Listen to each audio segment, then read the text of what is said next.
Please welcome to the stage Donald Tang, founding partner of Tang Media Partners, and Patrick Frater of Variety.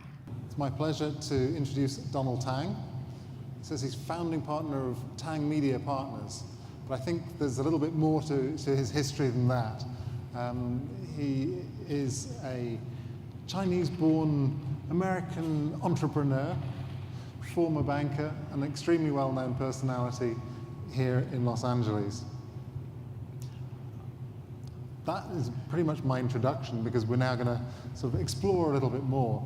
But I'm going to take Donald down, first of all, on a little trip down memory lane and sort of ask, when you left Shanghai in the 1980s, how would you describe the media scene in China at the time?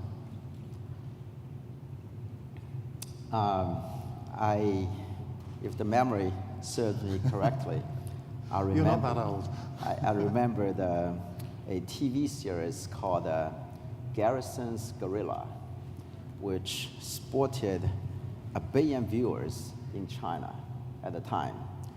I remembered that every time of the week it was aired, you would go to a friend's home who has TV set, and you would watch it with probably another 20, 30 relatives or friends of yours. And during that time, there's absolutely nobody on the street. So everybody's watching this thing. It's unbelievable.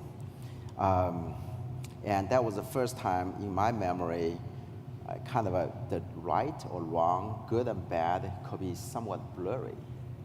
It was a bunch of prisoners had a significant skill sets in their own right, and then did something good for the country, fighting the Nazis, and successfully.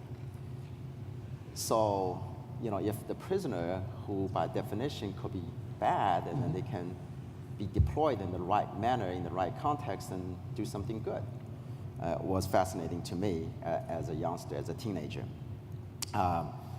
The other thing had a significant imprint on me and others, I'm sure, is I don't know the English name for that Japanese movie. I think I would say The Long Pursuit or Long Chase. And that had claimed 800 million viewers, especially women. The Chinese-made program about It's Japan. a Japanese movie aired in China. Got it. And that movie itself, the people were, the girls were so enamored by that guy who's not necessarily in the definition of being handsome in the pre-movie era, because he's thoughtful, he's always sort of angry, serious, sophisticated, have his unique way of dressing himself up, seldom speaks, right? So the demeanor is now, or at that time, defined as being cool and cold-headed, or cool-headed and being very, very attractive, right? So it's the opposite of today with the Tiny Times. Whatever the Tiny Times portrayed, and it was opposite of that guy. So these are two very significant movies or content influenced a lot of teenagers during that time. Did we even use the word teenager in those days? Maybe not. I forgot what exactly was used, but right. So, but what you were saying was far fewer channels on TV, appointment television, and media that was much less dispersed because there were much fewer channels. Right.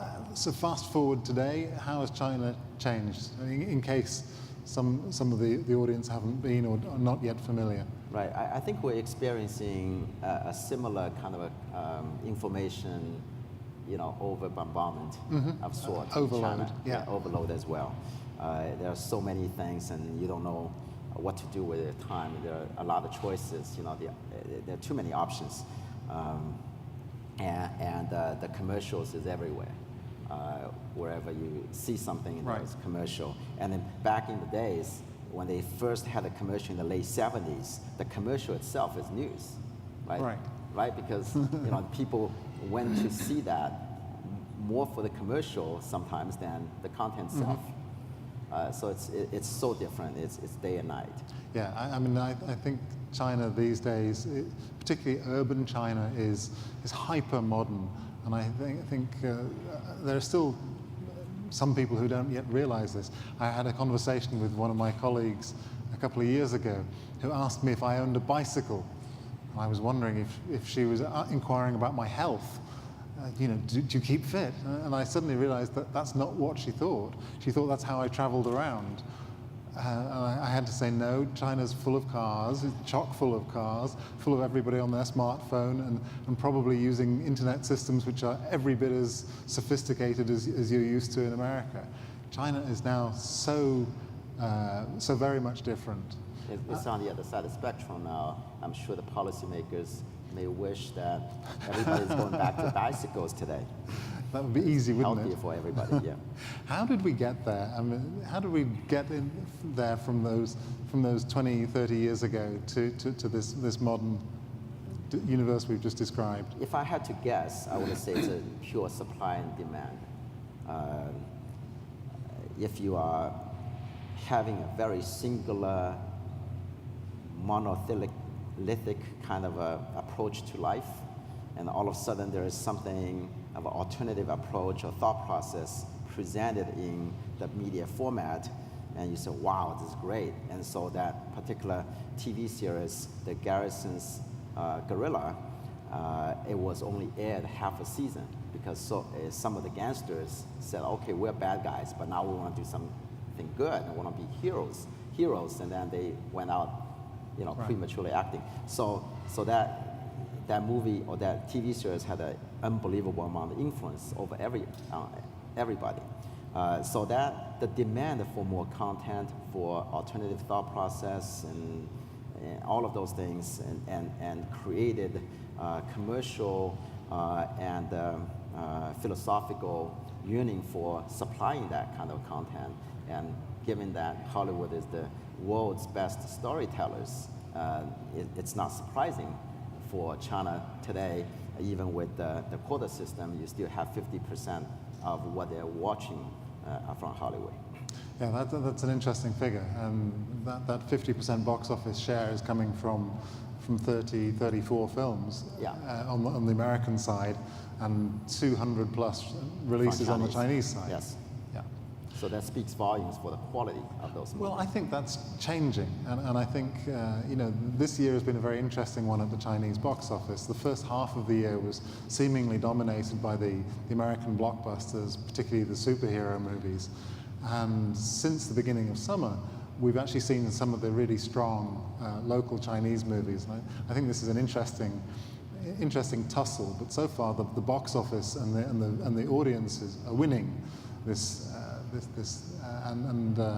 think the numbers up 48, 49% of the box office this year. So maybe the Americans have inspired the Chinese. Right. What would be the expected number this year from media point of view? Is it $5.5 billion? Oh, I think it'll be higher than that. I think we're looking at a box office of $6.5 billion this year in China. Wow. That's amazing.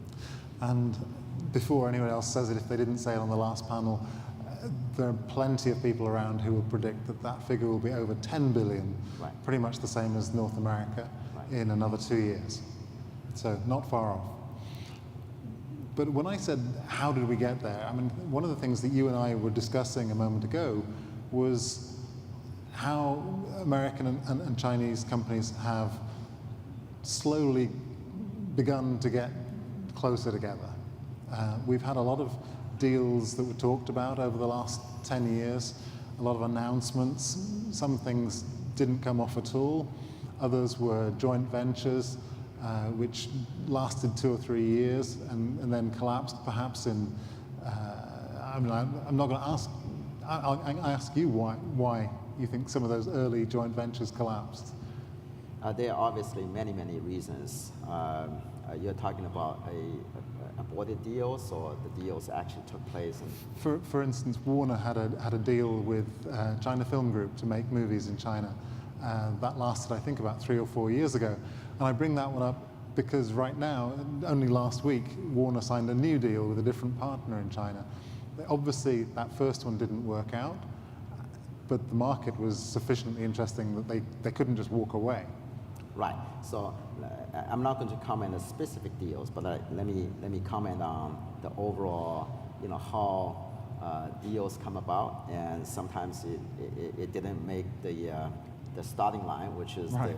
the formation of a joint venture or transaction, or sometimes after you actually begin and then you cannot sustain, right? So the biggest difference, I would say, is a more of a cultural difference, and how the Americans and Chinese are managed within their companies.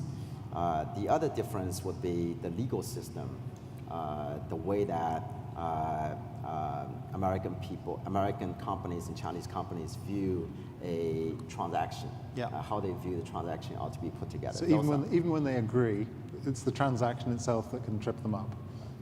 Or, I'm sure there are a lot of lawyers here who are experts. The Americans, when we are looking at a transaction, we wanted to find out all of the what-if scenarios, and we want to think it through, and I want to station all of them in a document, right? So the Chinese entrepreneurs or companies will say, why do you want to spend 99% of the time focusing on the event or the situations 99% of the time it wouldn't happen? So you're really wasting my time to go through all these exercises. If a scenario is not going to happen, only have 1% of chance of happening, why don't we be silent on the issue? So something like that is more culturally different. And then on the American side, if we have a transaction and the people who are at the line level is very important, because they are the people who are responsible for execution of a transaction after the deal is done. And in China, still the head, the top of the company matters a lot. The boss says something wrong and everybody have to follow. And the boss feels differently after he gets up in the morning, and everything that you negotiate for 3 months is going to go to the wayside. So a lot of these things are so different, and you have to have either a facilitator who has no ego or a facilitator who really understands how both sides think about it. Is that what you do? I think I have done that enough times as a banker, and I hope I don't have to do it again. It's not an envious job. You describe yourself at one stage as de-translating things. What did you mean by that? So it's just an anecdote. I remember a transaction. I got to know the Hunan province pretty well, the Hunan TV people and Super Girl contest, and there was a separate transaction where a Indian-born, a London-educated Indian entrepreneur or industry magnate was negotiating with a party secretary who is not Han Chinese, who's a minority Chinese, in Hunan province, and discussing a transaction like this. And I recognize the translator is literally translating, one to the other, which is what she's supposed to do. But if she's allowed to do that, you can see this is not going anywhere, or it's going to go to the wrong place. So I had to go on the stage and assume the position as a translator to basically de-translate some of the things that you're saying that you're not supposed to translate, right? So if you avoid those kind of unnecessary optical mistakes, and then you can go a long way. And then that should be 1% of the problem, and now in some of the very culturally different or opposite situations, it becomes 99%. What are in a way, we've talked about some of the mistakes that Americans have made in China. What about the other way around? What do Chinese companies see when they look at Hollywood and perhaps misinterpret?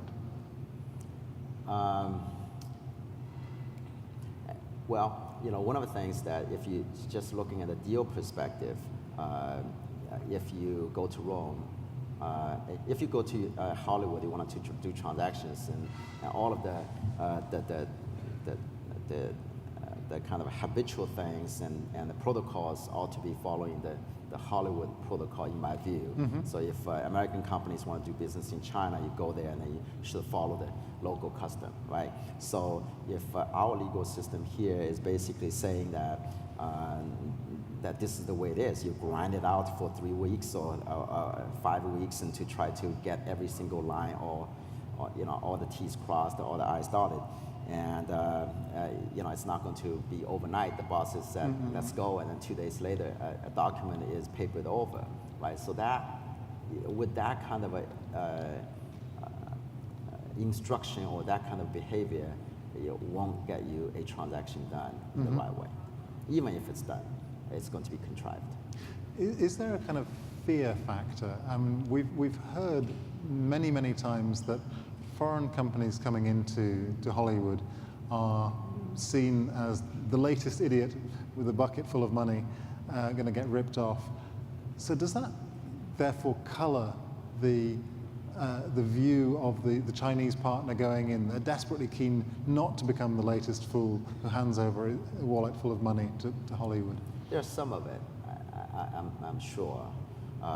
Chinese, as a generalization, love not to lose their faces, right? So if you are pointed out, or the media pointed out that he's the latest idiot, you will hate that. So they will do that at all costs, and so optically, I think it's important. But I think it's more than that. I think the transactions, as you can see and reported, it's picking up paces, and more transactions are getting done than not. It's still a lot of talks and very few get done, but more percentage of it is getting done, as you can detect. The reason is, in my view, I think rooted in education. Right? For thousands of years, Chinese students are rooted in the answering system. And in the short history of America, American tertiary education system is rooted in the questioning system. So it's about what's the right question to ask to be innovative or creative. Right. China can copy or can learn how to figure out how to do a machine and make the machine more efficient, and keep on selling to the Americans to make the lifestyle better. But to actually learn how to create something which is universally yearning type of value and to grab people's hearts and soul, it's not formulaic. It's different every single situation. So therefore, that itself will inspire the young generation of Chinese filmmakers to really learn, wanted to experience that while doing it in Hollywood. And what would be a better way to do it than making some investment and dictate some of the terms, and making sure they're actually not only making a financial investment, but it's a strategic enough that you learn how to create content in the right way over time. It's not going to happen over 5 years period of time, probably 50, but that's an important step. So because of that, if you look at today's Hollywood, it's a maturing market. The box office sales in North America is not growing, although other forms of channels are now forming.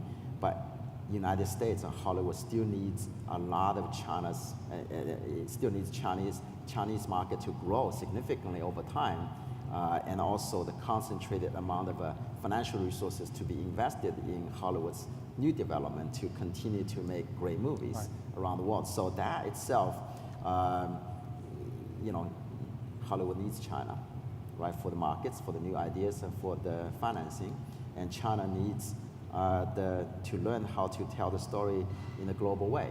All of those traditional or current, more contemporary ideas and thoughts and observations of China has been told over in China, but hasn't been told very effectively around the world. And the reason why is because they haven't had the kind of storytellers Hollywood has. So that itself, the exportation of culture and content is going to take place next 10 years. Well, that's a very interesting prediction, because so far we've seen some extremely successful Chinese movies in their domestic market.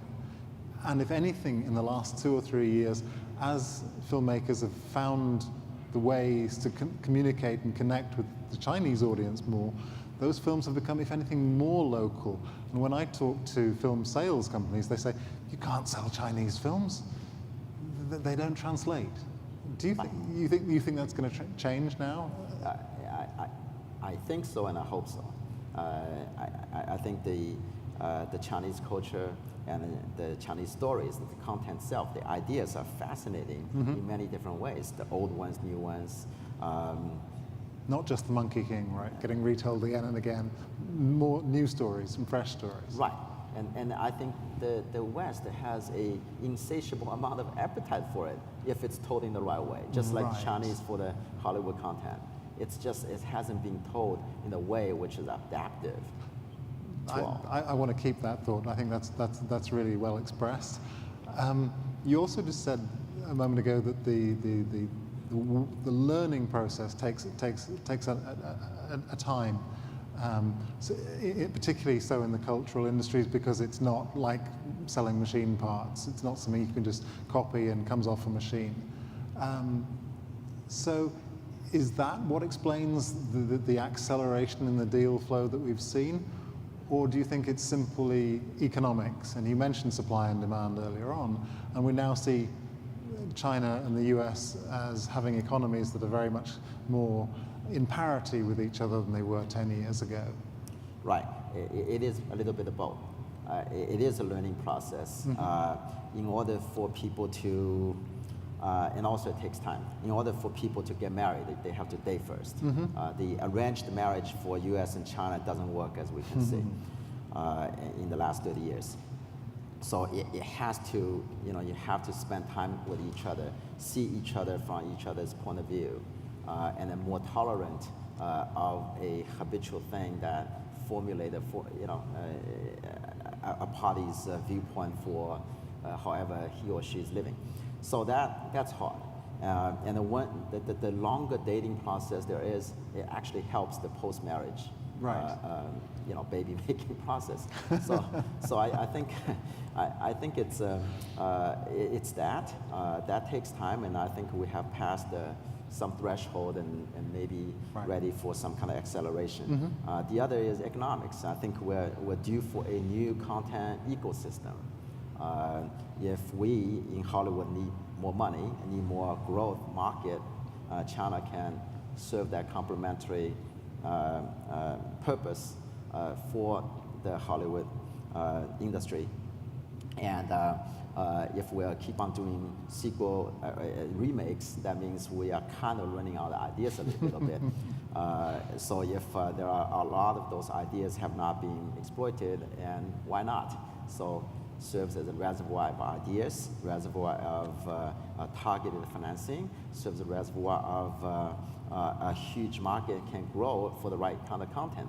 So that ecosystem of they're providing financing, ideas, and market, and we're providing the great or the greatest storytelling capability. And if you can somehow put it together in a new landscape, it will be more beautiful. Not just storytelling capacity, but also distribution capacity. Nobody does better, right?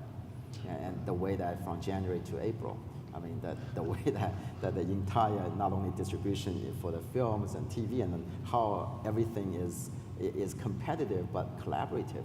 And Chinese policymakers and business people, and they're just fascinated by looking all these events by events and have done seamlessly. Right. There's a lot of behind the scene bickering, but everything presented in such a beautiful way.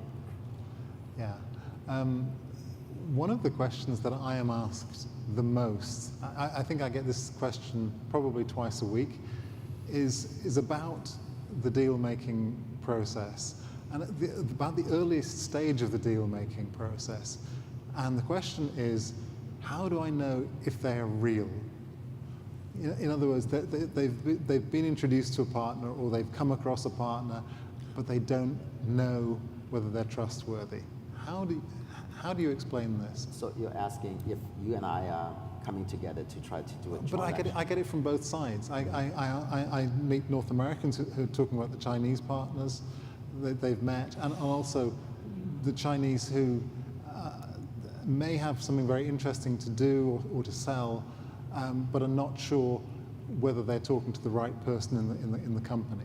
A little bit speaking to what you were alluding to earlier on. You know, unfortunately, sometimes the pioneers get the arrows and the settlers get the land, right? So the first try usually don't work very well because, you know, you on the one side, you probably have half a dozen of competitors look like you, sound like you. You know, I'm a pioneer, I wanted to do something, and then you're my first person come across, and I want to try to, you know, I'm very naive because I don't understand the system, so I try to do something with you, and then typically I won't end up with you. Yeah. Right. So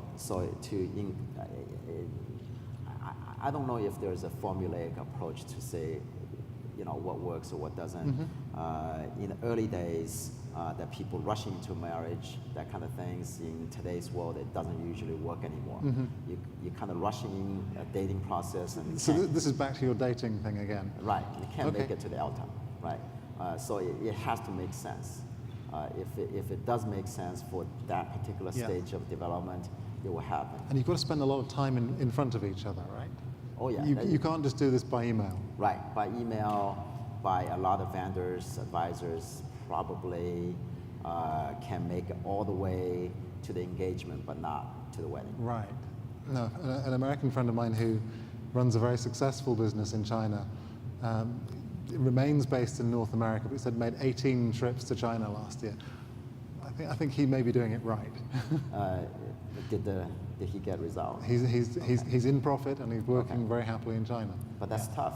You know, you would think the internet time, you can avoid all the traveling. But something about the chemistry or physics, I don't know. Well, chemistry and dating is certainly things we've heard about before.